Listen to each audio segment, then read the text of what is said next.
President Trump says he is focused on rebuilding Gaza. Now the UN's estimating that will cost about $70 billion. Former NATO Supreme Allied Commander, retired General Wesley Clark, has more on that. General, thanks for coming on. So how accurate do these first estimates tend to be, and where will that money come from? Well, no one knows how accurate it is. It's a good estimate. Maybe it's 80 billion, maybe it's 90 billion. But the various countries in the region are pledged to donate this money. Obviously, the United States may put in some, but Saudi Arabia, the Emirates, the Gulf, maybe Pakistan, if they have it, maybe the World Bank, IMF is going to put money in. It's in everybody's interest to get this rebuilt. General, what do you think this new violence in Gaza means for the ceasefire deal? I think it was anticipated, but it is the tricky part of this because the way that the agreement was done, the ceasefire and the return of hostages was first. And it happened so quickly that the follow-on force has not yet been organized, much less deployed. If you're starting from scratch with a follow-on force, normally it takes 2 to 3 months. You've got to go to the nations that said they're going to contribute. They've got to round up the people. There's some training. There's some language. There's vaccinations going on. There's some transportation. There's the organization of the ground. So on that side, there's a lot of work to be done. But the biggest challenge is that Hamas is going to reestablish its authority. Now, it is pledged not to, but it's armed right now. It's eliminating its rivals. And honestly, there's no other police organization in there right now. And so who's going to come in and interface between the people and the ordinary day-to-day circumstances like stolen bicycles and missing food and whose property was it, blah, blah, blah. Every time we put U.S. forces into circumstances like this and said we weren't going to do police actions, we ended up having to either do them or create police to do it. So it's not clear how all is going to be pulled together. There are some Palestinian Authority police. They could be put in, but who's going to lead them? Who trusts them? And how do they relate to Hamas? So all this has to be sorted out. It has to be done at the political level first. And then you've got to have some people who really get into the details, who, when, where, how much, and usually that's the military. So I'm assuming that Jared Kushner and Steve Witkoff will be working with the U.S. Central Command commander. He'll be setting up that coordination post with a couple of hundred soldiers in Gaza, and they're the people who should be doing this. I'll bet they're doing it right now.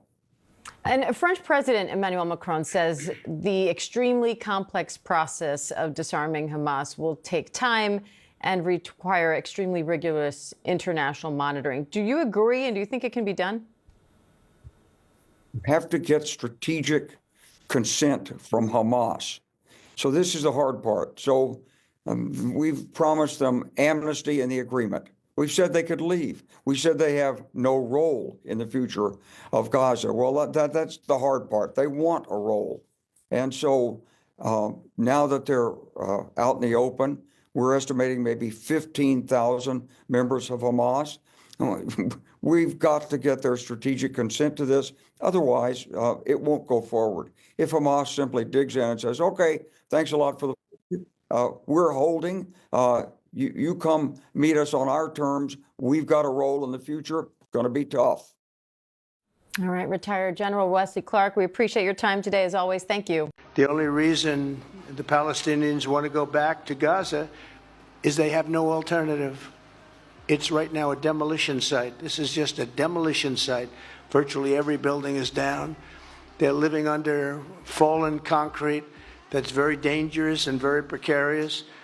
They instead can occupy all of a beautiful area with homes and safety, and they can live out their lives in peace and harmony instead of having to go back and do it again. The U.S. will take over the Gaza Strip, and we will do a job with it, too. We'll own it and be responsible for dismantling all of the dangerous unexploded bombs and other weapons on the site, level the site and get rid of the destroyed buildings, level it out, create an economic development that will supply unlimited numbers of jobs and housing for the people of the area. But more importantly than that is the people that have been absolutely destroyed that live there now can live in peace in a much better situation because they're living in hell. And those people will now be able to live in peace. We'll make sure that it's done world class. It'll be wonderful for the people. Palestinians mostly we're talking about. And I have a feeling that despite them saying no, I have a feeling that the king in Jordan and that the general president, but that the general in Egypt will open their hearts and will give us the kind of land that we need to get this done. And people can live in harmony and in peace. Donald Trump, stop it. And UAE, which is great. United Kingdom. Where's United Kingdom? Where's our friend? Where? Come here. Is everything going good? Very good. That's very nice that you're here. These people all came in like 20-minute notice, and I think it's fantastic. And we have so many others. And There he is at the Peace Talk Summit, acting larger than life as per, thanking everyone for their help and contribution to securing a peace deal. Then he spots Keir Starmer, you know, the Prime Minister who couldn't organise a party in a village hall. Come up here, my friend. Donald Trump must be his only friend. Keir Starmer then trots up to the front, like a schoolboy being called in assembly. Probably thinking, this is my moment. Then, in true Trump fashion, he just turns his back and dismisses him like a little apprentice. And there it is, the most accurate symbol of Labour Britain that you'll ever see. Keir Starmer standing there waiting for approval that never's gonna come. And then sheepishly sitting back in his seat like a dog that's been told off for barking too loud. Seriously, I've seen more authority in a school dinner lady. Hello everyone, welcome back to my channel. In today's video we'll be talking about Trump and the US rebuilding Gaza. This video is for educational purposes and not to lash on anyone. And don't forget to subscribe to my channel, like, share, drop your comments in the comment section. My name is Sandevers for those that are coming to my channel for the first time. Let's get it started. And for the people of Gaza, the focus now must be on restoring the basics of a good life. We're going to have a lot of money coming into Gaza and a lot of rebuilding and building. It's not so much rebuilding, it's really building, cleaning up and building. And I'm pleased to announce that numerous countries of great wealth and power and dignity have come forward to me just today and over the last week to say they want to help in the reconstruction of Gaza, putting up whatever money is necessary. And the money is, of course, it's a lot of money, but it's not much compared to the value or the wealth of these tremendous countries. And they are ensuring stability and success in the Middle East. So when you think about it, it's a very, very small amount of money is necessary, relatively speaking. We've all agreed that supporting Gaza must be done to lift up the people themselves, but we don't want to fund anything having to do with the bloodshed, hatred, or terror, as has happened in the past. And for the same reason, we're also agreed that Gaza's reconstruction requires that it be demilitarized and that a new, honest civilian police force must be allowed to create a safe condition for the people in Gaza. Turns out Trump did bring peace to the Middle East. He just did it the wrong way. Instead of writing blank checks and sending diplomats who profit off of war, he flew straight to the Arab leaders himself, leaving the UN, European officials, and every other expert scrambling. For decades, those same players financed wars and vilified the very leaders that Trump was trying to work with. Once he was able to gain their trust, he confronted the biggest threat in the region, Iran's nuclear ambitions, and he didn't even let Netanyahu get in the way. Trump laid out his peace framework and pushed it straight to the Arab mediators and Hamas representatives, showing that he was done waiting for permission. Now they're in phase one, release the hostages, ease blockades, and pull back from recently occupied zones. For the first time ever, both sides are talking about what comes after war.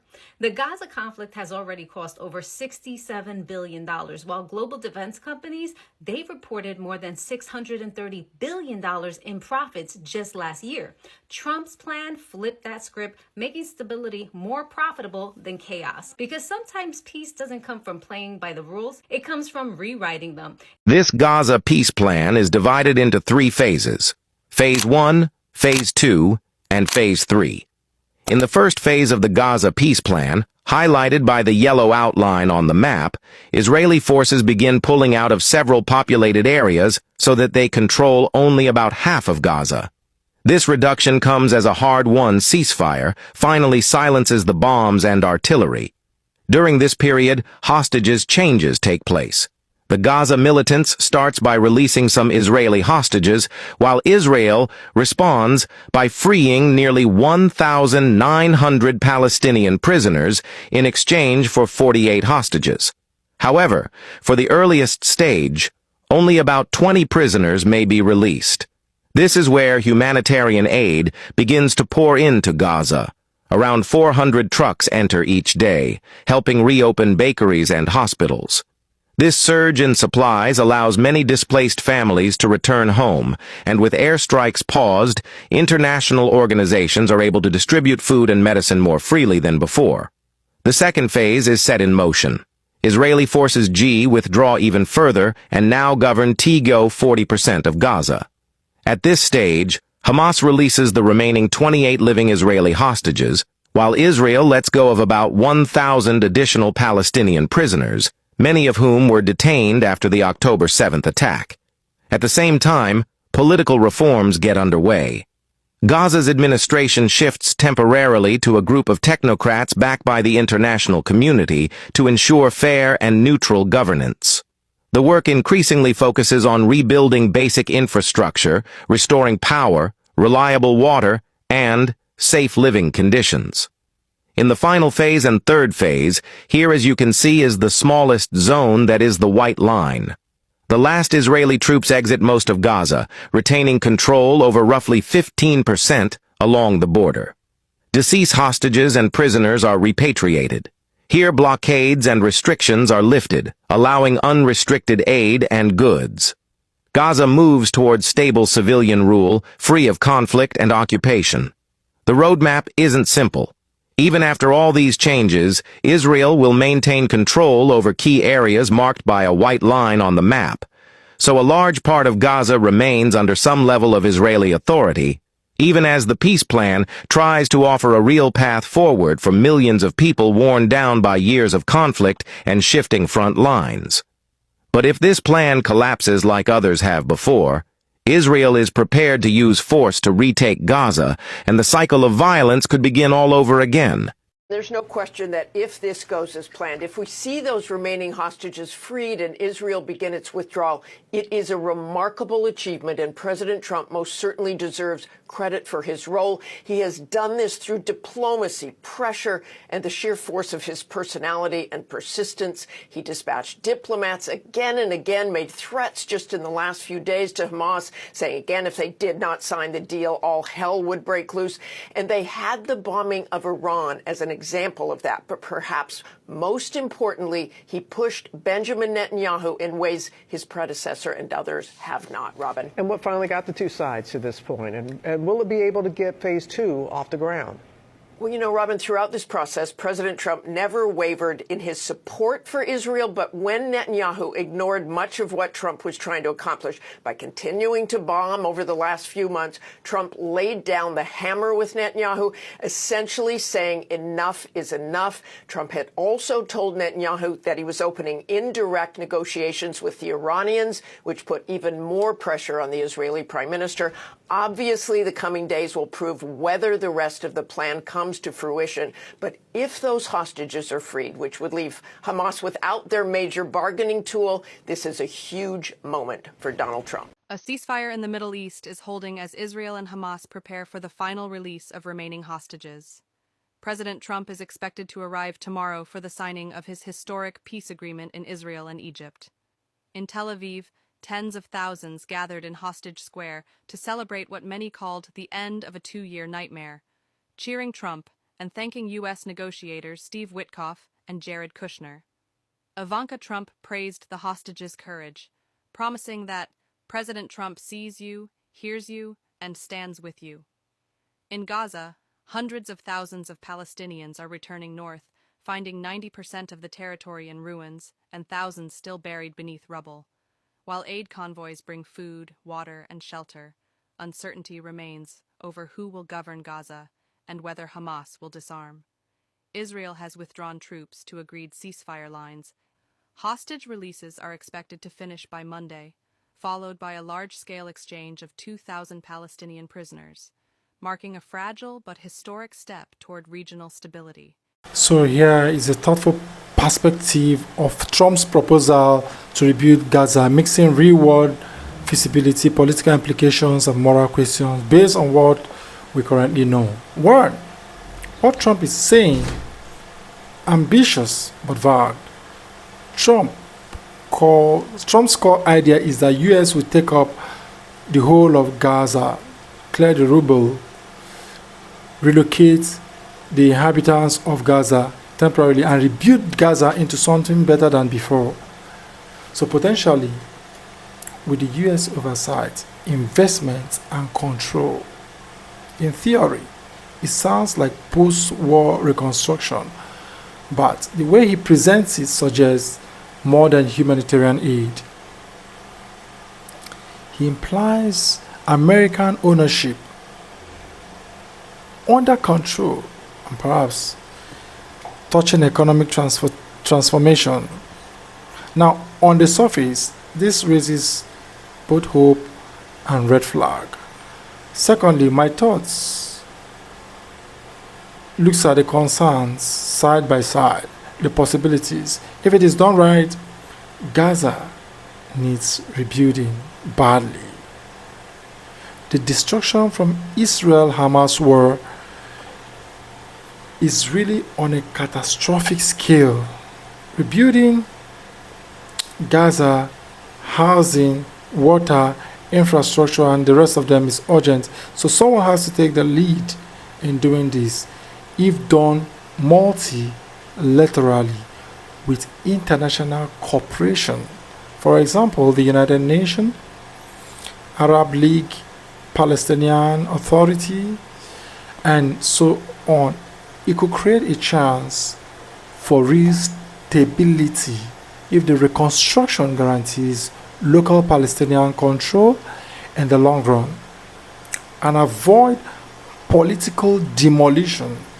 It might have to revive Gaza's economy and quality of life.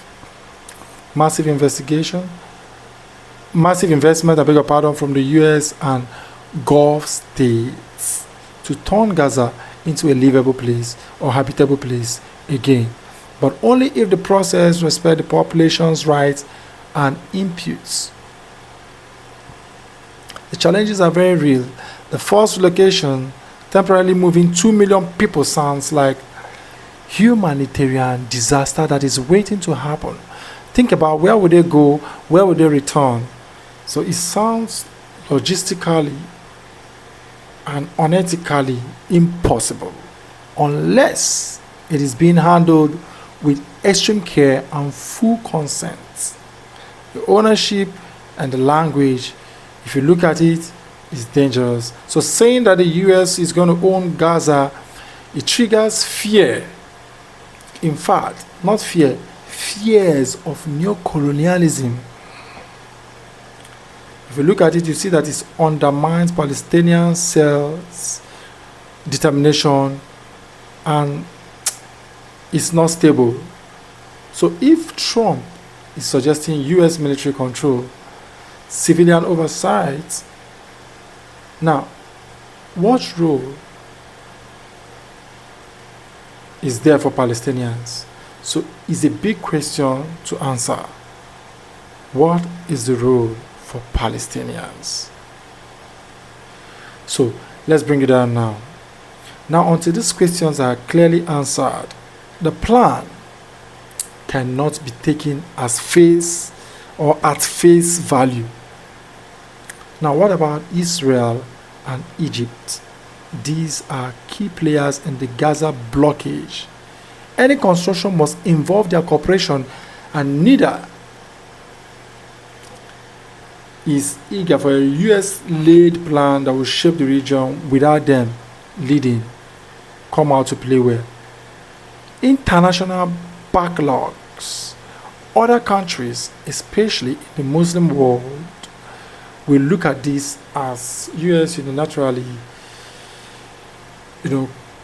redrawing the map of the map of Middle East, which is politically explosive or explosive. Another point is that if you look at it critically, is it possible? Yes, but only if a US-led reconstruction could work or can work, but it will require one international legitimacy resolution or regional agreement, and not just US declarations. 2. Palestinian leadership by local voices must be heard. If not, Hamas, then civil society, local councils, or the Palestinian authorities. No permanent displacement temporarily must really be temporary. They must assure and guarantee for return of property rights, security without occupation if peacekeepers or stabilizing forces are needed. They must have international oversight, not just American control. Clarity must be there on Israel's role, especially if the construction at the border changes. Demilitarization and trade falling from allies. This cannot be a US only project, if you ask me. Gulf states, Europe, and international banks, we need to help, we need to assist, we need to support. So without these various people, Europe, international bodies, the plan will be unworkable. For me, the bottom line is that Trump's idea sounds like a bold war-shaping initiative, but bold doesn't mean wise. Uncontrolled doesn't mean peace. So if this becomes a plan where Palestinians are told what's best for them, where Gaza is treated like a real estate project, it will fail politically, morally, and practically. But if this is a real effort to improve the international and Palestinian cooperation and not rebuild and own, it could change lives. Whether Trump administrations can work that. Through this line, we are going to look at it between power and partnership.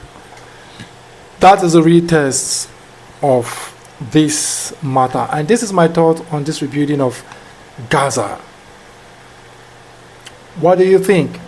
Drop your own thought in the comment section. Drop your ideas, your suggestions, your opinions, the know-how, the how to do, the way we are, and the wah. Anything you think, drop it on the comment section, and let's look into this matter critically. Don't forget, this video is for educational purposes and not to lash on anyone. We are all learning here, and credit belongs to the owners of the stitches I'll be attaching to this video. Don't forget to subscribe, like, share, and turn on your notification bell to always get heads up from me. With all this being said, I'll say peace and love. Bye for now.